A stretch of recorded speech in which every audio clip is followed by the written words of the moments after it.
ઝઘડિયા ચોકડીથી જૂના ધબરા સુધીના 7 કિલોમીટરનો ટ્રાફિક જામ સર્જાયો હતો. ટ્રાફિક જામના કારણે શાળા કોલેજ જતા વિદ્યાર્થીઓ અને ધંધા રોજગાર જતા લોકો કલાકો સુધી અટવાયા હતા.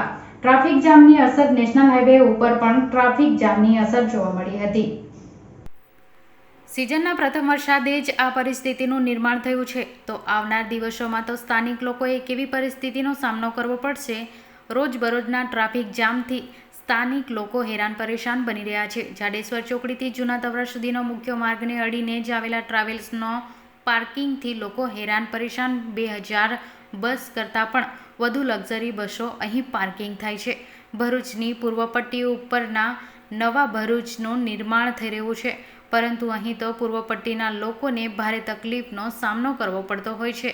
રોજબરોજ સવારે 7 વાગ્યાથી લઈ 9 વાગ્યા સુધી સતત ટ્રાફિક જામની શાળા કોલેજ તથા વિદ્યાર્થીઓ ધંધા રોજગાર અર્થ જતા લોકો હેરાન પરેશાન થઈ ગયા છે.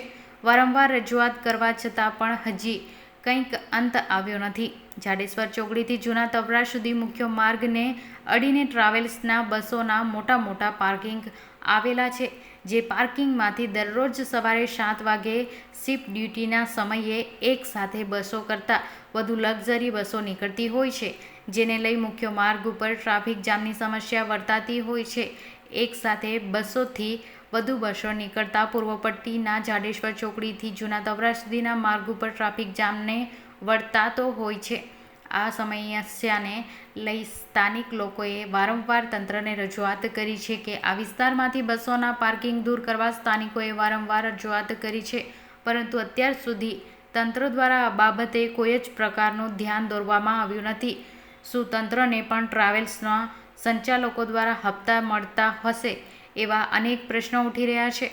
ત્યારે આવનાર દિવસોમાં ટ્રાવેલ્સના પાર્કિંગ ક્યારે અહીંથી ખસેડવામાં આવે એ જોવું રહ્યું. તથા રાત દિવસ બેફામ દોડતા ભૂમાફિયાઓને ડમ્પરની પણ ટ્રાફિક જારની સમસ્યા વર્તાઈ રહી છે. આખી રાત ધધમતા ડમ્પર, ઓવરલોડિંગ અને રોયલ્ટી વિનાના ડમ્પરો પ્રશાસનથી ભાગવા માટે બેફામ દોડતા હોય છે. જો કે જેને લઈને વારંવાર અકસ્માતો પણ સર્જાતા હોય છે, નિર્દોષ લોકો જીવ પણ જતા હોય છે, જેને લઈ ભરૂચ સાંસદ સભ્ય મનસુખભાઈ પણ વારંવાર રજૂઆત કરતા હોય છે, પરંતુ અત્યાર સુધી આ રજૂઆતોને કોઈ ઉકેલ આવ્યો નથી. તો શું તંત્રો આખા આડા કાન શું કામ કરે છે?